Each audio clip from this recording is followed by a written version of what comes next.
Hello, my name is Hannah Lewis and I am Chaplain among the deaf community to the Diocese of Oxford. This film is part of a series of top tips for disability access in the Church and will focus on ensuring deaf BSL users have equal access to the life of your Church. All the people in these pictures are deaf or hard of hearing. Some are listening through hearing aids, some are lip reading and some are following through the written word, and some are using sign language. Most will be using a combination of these methods. The first question you need to ask any deaf or hard of hearing person is not how much can you hear, but how do you communicate? This video will focus on deaf BSL users, but there will be another film which will give tips for supporting deaf and hard of hearing people who do not use BSL. I keep using that phrase, BSL.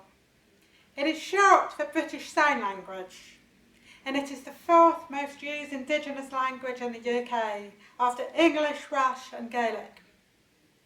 About 90,000 deaf people use BSL as their main language, and there are about 60,000 others who use BSL daily because they work with BSL users or have family members who use BSL.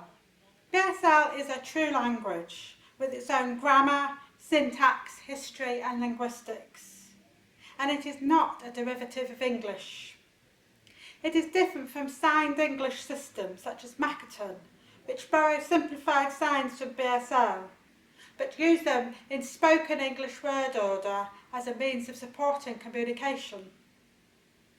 It is the language of a minority community, the deaf community, with our own history and our own culture.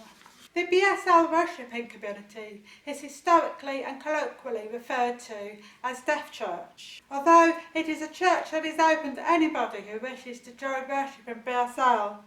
Hearing and hard of hearing people are welcome, as well as deaf people. Worship in BSL contains all the familiar elements of any liturgy: Bible readings, hymns, prayers and responses, created in or translated into BSL. Hymns are silent, following the natural rhythm of BSL.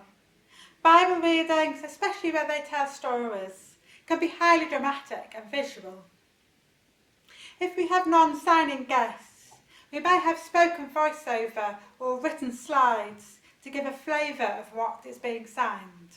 For us deaf BSL users, this community where we can worship in our own language is important for the growth and development of our faith and our relationship with God. Those who work in Bible translation have a concept, the heart language, the language where we are most fluent, the language of intimacy, the language in which we can express our truest and deepest self. BSL is our heart language, and that's why it's so important for us to worship together in BSL and for the Church to support BSL using congregations.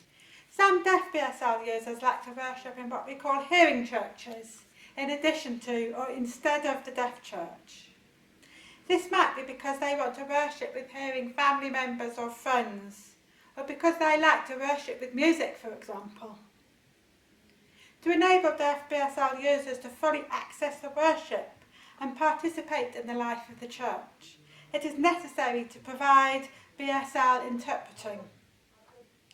And it is important to use qualified BSL interpreters so that the deaf person has a clear understanding of what's happening.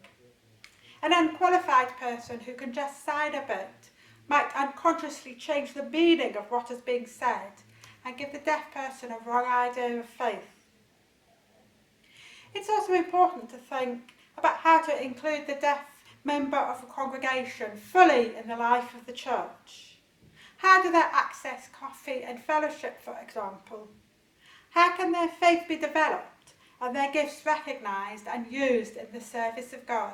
Another occasion on which deaf BSL users might wish to access their local church is for life events such as baptisms, weddings and funerals. Again, good quality qualified BSL interpreters are essential to ensure that the deaf person and deaf family members have full access to the service. but to provide a whole package, including preparation, pastoral care and follow-up.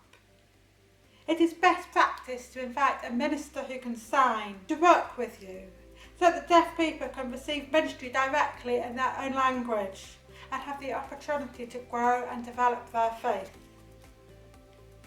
It's always possible to make contact with the chaplaincy via the Oxford Diocese Council for Deaf, Blind and Hard of Hearing or ODCD website, or contact me as lead chaplain directly via email.